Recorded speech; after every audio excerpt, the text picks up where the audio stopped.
बच्चों, मुझे माफ़ कर देना। मैं जानता हूँ कि तुम कल से भूखे हो। मैं तुम्हारे लिए कुछ नहीं ला सका। मुझे जाना होगा बच्चों की माँ, मुझे जाना होगा बच्चों के भोजन लाने। क्या हो गया कि अगर आप बीमार हो गए? आपने हमेशा हमारी सारी ज़रूरतें पूरी की हैं। अब जब तक आप बीमार हैं भोजन मैं लाया करूँगी। बाहर तेज़ हवा है और बारिश भी बहुत है, आपसे नहीं होगा।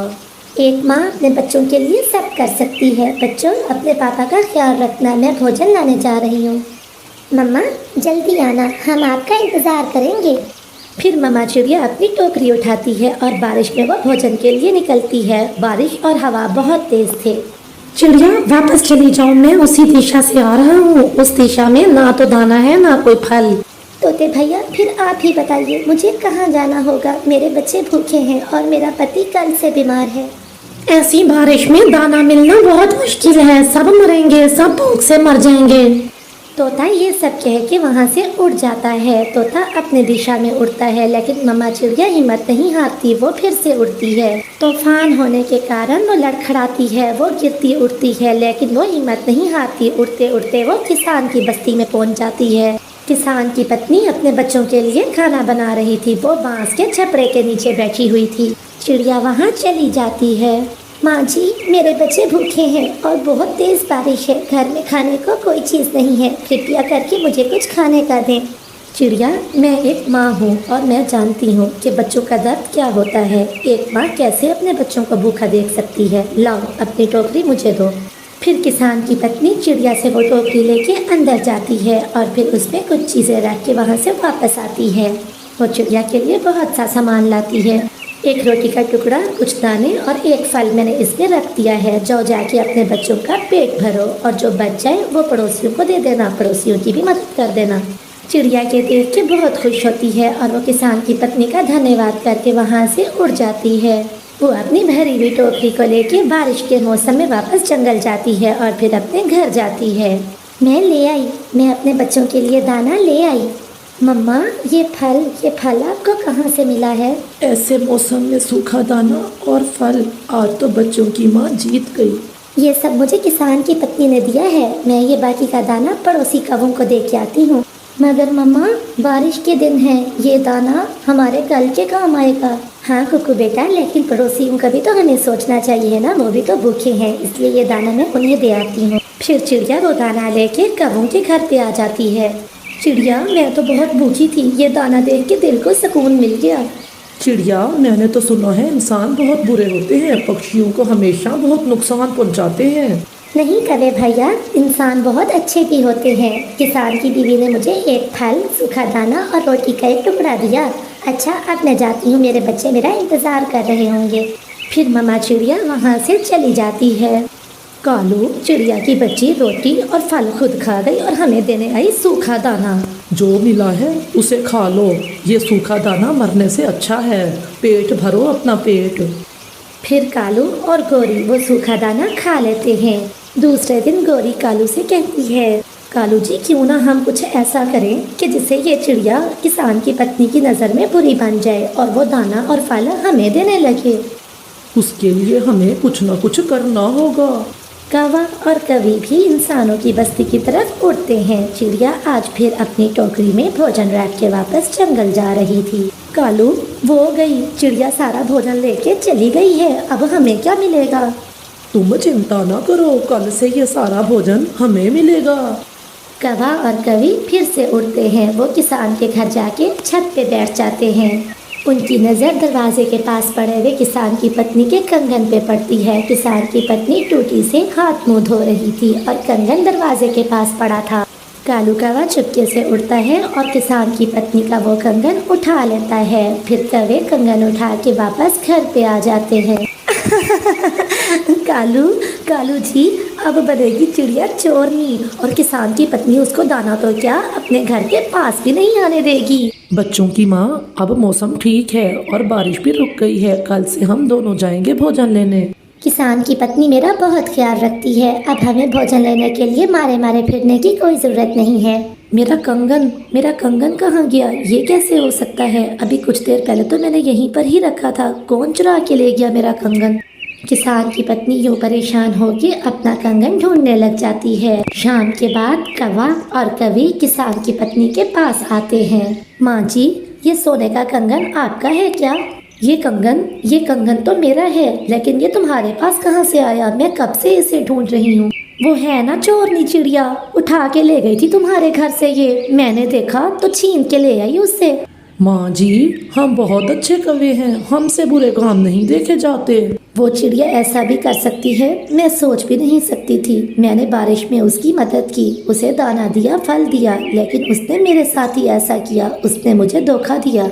कल अगर वो यहाँ आए तो उसे भगा देना, लेकिन माँ जी उसके आगे मेरा नाम ना लेना। जैसी भी है तो पड़ोसन है वो मेरी।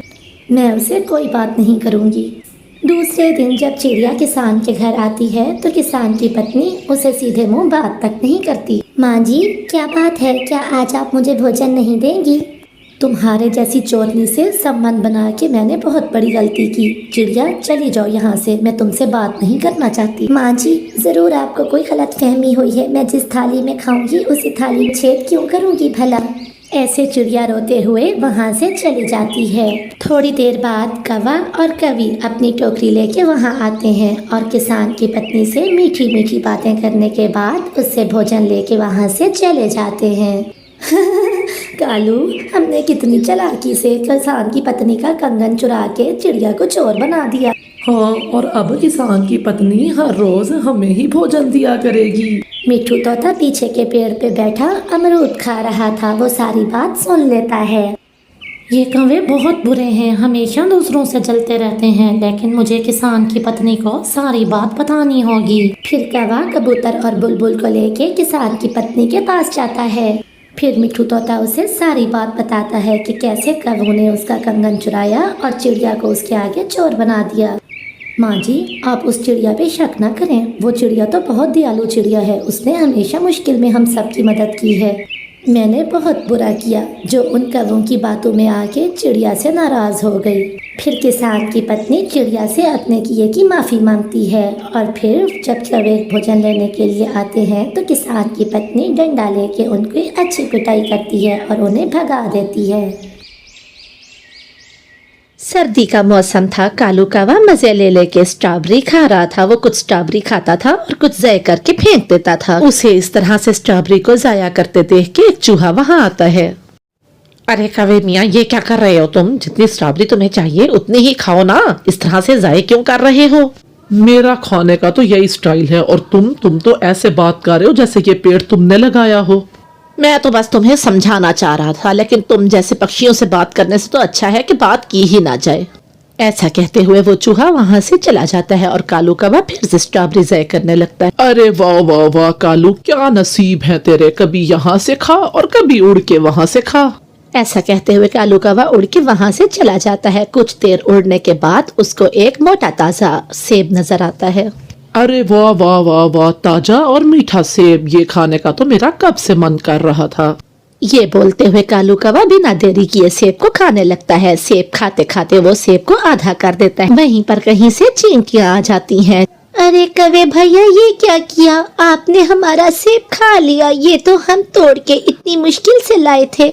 ये तुम क्या कह रही हो चींटियां? ये तो मुझे यहाँ नीचे पड़ा हुआ मिला था, तुम्हारा कैसे हुआ? हमें ये सेब के पेड़ के नीचे से मिला था और हम इसे उठा के अपने बिल तक लेके जा रहे थे, लेकिन ये बहुत भारी था, हमसे नहीं उठाया गया। हम अपने साथियों को बुलाने गए थे। अच्छा अच्छा, ऐसी बात है। तो फिर चींटियां तुम ऐसा करो, इस आधे को ले लो, मैंने तो सिर्फ आधा ही खाया है। हम सर्दियों के लिए खाना जमा कर रहे हैं। इस आधे को अगर हम ले भी गए तो भी ये सड़ जाएगा क्योंकि ये कट चुका है। अच्छा, तो ऐसी बात है। फिर ऐसा करो प्यारी चींटियों, मुझे तुम लोग सेब के पेड़ के पास ले चलो, मैं 2 सेब तोड़ के तुम्हें तुम्हारे बिल तक पहुंचा के दूंगा। चींटियां खुश हो जाती हैं और कालू कौवे को सेब के पेड़ के पास ले जाती हैं। चींटियों की स्पीड पे उड़ते उड़ते आखिर कालू सेब के पेड़ के पास पहुंच जाता है और वहां से 2 सेब तोड़ के नीचे फेंकता है। अरे वाह कालू भैया, आप तो बहुत ताकतवर हैं। आप अब हमें ये दोनों सेब हमारे बिल तक पहुंचा दीजिए। अरे चींटियां, ये तो बात तुम्हारी बिल्कुल ठीक है, मैं तो बहुत ताकतवर हूँ। चलो अब ऐसा करो, मुझे तुम लोग अपने बिल का रास्ता दिखाओ, मैं सेब उठाता हूँ और तुम मेरे साथ साथ चलो। बस फिर वैसा ही करते हैं। कालू कावा अपनी चोंच में पूरे सेब को उठाता है और वो चींटियों के बिल तक उस सेब को ले जाता है। चींटियां भी साथ के साथ चली जाती हैं। बहुत धन्यवाद कवे भैया, आपने हमारे ऊपर बहुत एहसान किया है। हम तो कहते हैं आपको भी अपने लिए सर्दियों के लिए भोजन इकट्ठा करना चाहिए। आपके लिए तो भोजन ढूंढना और खोजना मुश्किल भी नहीं। अरे नहीं नहीं, मुझे इसकी कोई जरूरत नहीं, मैं तो उड़ सकता हूँ और मैं दूर दूर तक उड़ के अपना भोजन खा सकता हूँ। मेरी फिक्र तुम मत करो। चलो अब तुम लोग यहीं रुको और मैं जाके दूसरा सेब लेके आता हूँ। ये कहते हुए कालू कावा वहां से चला जाता है। वो सेबों के पेड़ के पास जाता है और वहां से अपना तोड़ा हुआ दूसरा सेब उठाता है। दूसरा सेब उठाने के बाद वो दोबारा से चींटियों के बिल के पास आ जाता है। ये लो प्यारी चींटियां, तुम्हारे दोनों सेब मैं ले आया, मैंने अपना वादा पूरा किया। बहुत बहुत शुक्रिया कालू भैया, हम आपका ये एहसान कभी नहीं भूलेंगे और आपकी इस ताकत को भी। कभी भी अगर आपको हमारी मदद की जरूरत हो तो हमारे पास जरूर आइएगा। हम छोटे जरूर हैं लेकिन दूसरों की मदद करने को हमेशा तैयार रहते हैं।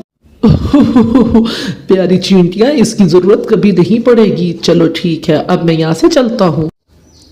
ऐसा कहते हुए कालू कौवा खुशी खुशी वहां से चला जाता है। दिन गुजरते जाते हैं। अब बहुत सर्दी आ चुकी थी, पूरा जंगल बर्फ से ढक चुका था।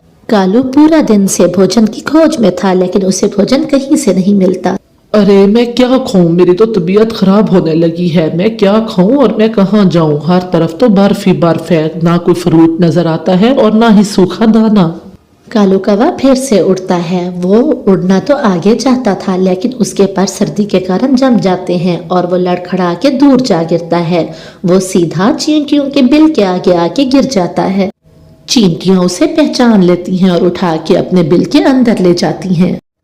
अरे चींटियों, ये तो वही कौवा है जिसने तुम लोगों की मदद की थी। लगता है ये भूखा भी है और इसको ठंड भी लग गई है। तुम ऐसा करो, आग जलाओ, मैं अंदर से इसके खाने का बंदोबस्त करती हूँ। ये कह के रानी चींटी अंदर अपने भोजन के जखीरे में जाती है। ऐसा करती हूँ, अमरूद ले जाती हूँ। अमरूद के साथ अमरूद की पत्ती भी है, इससे कालू भैया को बहुत सुकून मिलेगा। फिर रानी वहाँ से अमरूद उठा लेती है। लीजिए कौवा भैया, ये खा लीजिए। ये खाने से आप तुरंत ठीक हो जाएंगे। इसकी पत्ती से आपको गर्मी मिलेगी। अमरूद और उसकी पत्ती खाने के बाद कालू कौवा ठीक हो जाता है। चींटी बहुत बहुत शुक्रिया, आपकी वजह से मैं बिल्कुल ठीक हो गया हूँ, वरना आज तो मुझे लगा था शायद कि मेरा आज आखिरी दिन ही है। कालू भैया, हमने तो आपको पहले ही कहा था कि इतनी सर्दी में भोजन मिलना मुश्किल होता है। आप भी अपना भोजन जमा किया कीजिए। हाँ चींटियों, तुमने ठीक कहा था। अगली सर्दियों में मैं भी अपना भोजन जमा करूंगा और फिर तुम लोगों के साथ मिलके ही सर्दियां गुजारूंगा। चींटियां खुश हो जाती हैं और फिर सारे आग के पास बैठ के बातें करती। अरे ओ बुलबुल की बच्ची, जरा अपने शरारती बेटे को लेके घर से बाहर तो आ।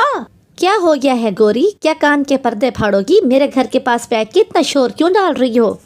तेरे इस शैतान बेटे ने आज मेरे बेटे को जग्गू को बहुत मारा है। बर्फ के गोले बना बना के उसके सिर में मारे हैं। अरे ओ शैतान, अगर आइंदा के बाद मेरे बेटे को तूने मारा तो यहीं बर्फ में ही गाड़ दूंगी तुझे। हे। देखो तो ये मेरे बेटे को बर्फ में गाड़ेगी। आओ दोस्तों देखो, खुद तो झूठी है ही, बेटे को भी झूठा बना रही है। तू मेरे बेटे को बर्फ में गाड़ेगी तो मैं यहाँ बैठ के क्या तमाशा देखती रहूंगी? तेरे बेटे ने झगड़ा शुरू किया था, जैसी तू है वैसा ही तेरा बेटा है। गोरी और बुलबुल का झगड़ा देख के बाकी के पक्षी भी वहाँ इकट्ठे हो जाते हैं।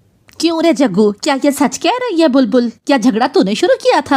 नहीं नहीं माँ, ये झूठ बोल रहे हैं। मैं तो आराम से बैठा हुआ था, इसी पुन्नू ने ही आके मेरे साथ झगड़ा शुरू किया था। सुन लिया बुलबुल की बच्ची और पुन्नू, तूने सुन लिया? मेरे बेटे ने कोई झगड़ा शुरू नहीं किया था, तूने ही झगड़ा शुरू किया है। नहीं आंटी, जग्गू झूठ बोल रहा है। मैं तो आराम से बैठ के खेल रहा था और इसने आके मेरे सिर में बड़े बड़े बर्फ के गोले डालना शुरू कर दिए। आप मेरे सिर पे देख लें, इतना मोटे मोटे से गोले बन चुके हैं। इसने ही मुझे मारना शुरू किया और फिर जवाब में मैंने भी इसको मारा। अरे अरे शांत हो जाओ गोरी और बुलबुल, तुम दोनों शांत हो जाओ। ये झगड़ा मैं अपनी आंखों से खिड़की में बैठ के देख रही थी। इससे पहले कि मैं घर से बाहर आती ये दोनों अपने अपने घर चले गए। पुन्नू ठीक कह रहा है, जग्गू ने ही झगड़ा शुरू किया था। उसने बड़े बड़े गोले बना के पुन्नू के सिर में मारे। जग्गू के बच्चे, अब तुझे मुझसे कोई नहीं बचा सकता। चल घर में तुझे बताती हूँ चल के। चलो रे बाकी के पक्षियों, यहाँ कोई तमाशा लगा है, तुम लोग भी अपने अपने घरों को जाओ। इधर रात हो जाती है, सारे पक्षी अपने अपने घरों में चले जाते हैं। माँ, ये सर्दियाँ कितनी अच्छी होती हैं। अपनी अपनी रजाई पहन के सोए रहो अपने नरम नरम बिस्तरों में और गरम गरम बिस्तरों में, और साथ में चाय पकौड़ों का मज़ा ही अलग है। हाँ बेटा, तभी तो हम लोग अपना सुंदरवन जंगल छोड़ के पहाड़ों में रहने आ जाते हैं। सर्दियों में सर्दियों का मज़ा अलग ही होता है। सुबह हो जाती है, सभी पक्षी अपने अपने घरों के आगे इकट्ठे होते हैं। दोस्तों, इस मौसम में यहाँ भोजन ढूंढना बहुत मुश्किल है। हम सबको इकट्ठे ही भोजन की खोज करनी होगी। मुझे सबसे ज्यादा बोर और बुरा काम यही भोजन की खोज करना ही लगता है।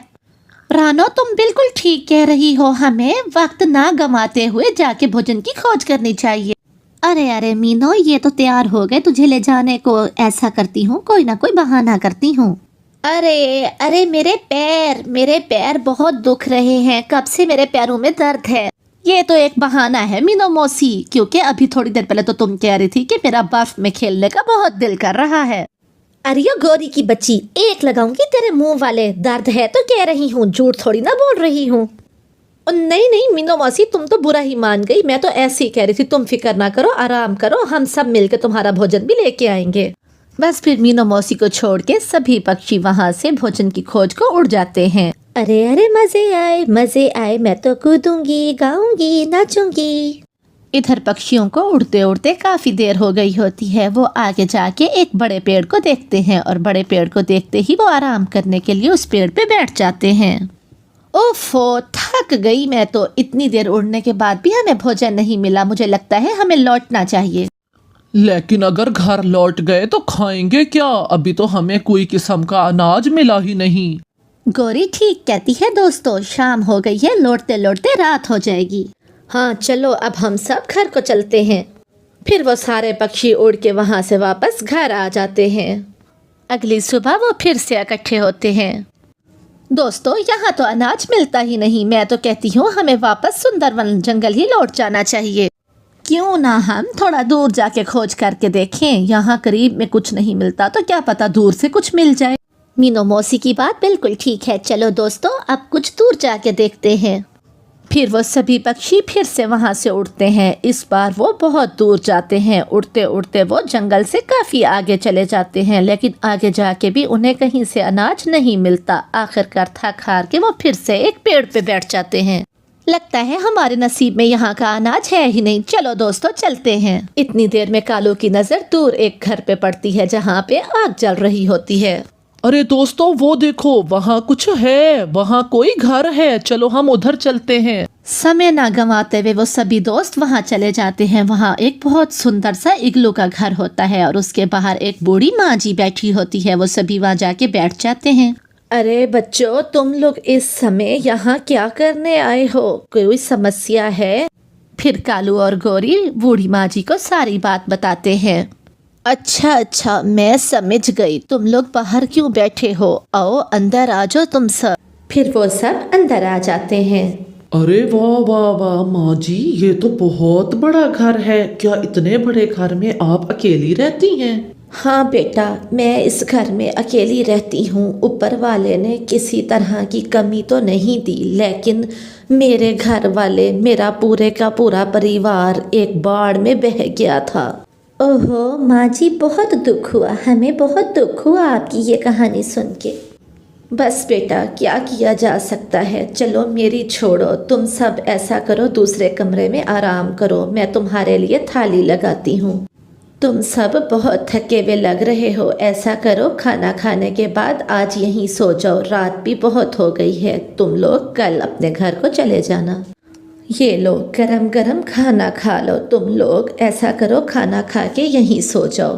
सभी पक्षी खाना खा के सो चुके होते हैं, लेकिन मिठू तोते को तो नींद ही नहीं आ रही थी। मिठू तोता दूसरे कमरे में जाके देखता है तो उसके होश ही उड़ जाते हैं। हा हा हा हा, अब ये लोग मेरे बंदी बन के रहेंगे। मैं इनको अपनी तलिस्माती पिंजरे में बंद कर दूंगा। हो और फिर मैं हमेशा के लिए अमर हो जाऊंगा। हो। वो बूढ़ी चिड़िया नहीं बल्कि एक विशाल जिन होता है। मिठू तोता फौरन ही जाता है और अपने साथियों को जगाता है। बस फिर देर ना करते हुए सारे पक्षी वहां से तेजी से उड़ जाते हैं और वो तो इतना तेज उड़ते हैं कि वो पीछे मुड़ के भी नहीं देखते और दौड़े दौड़े अपने घरों को लौट आते हैं। इस तरह उनकी जान बचती है।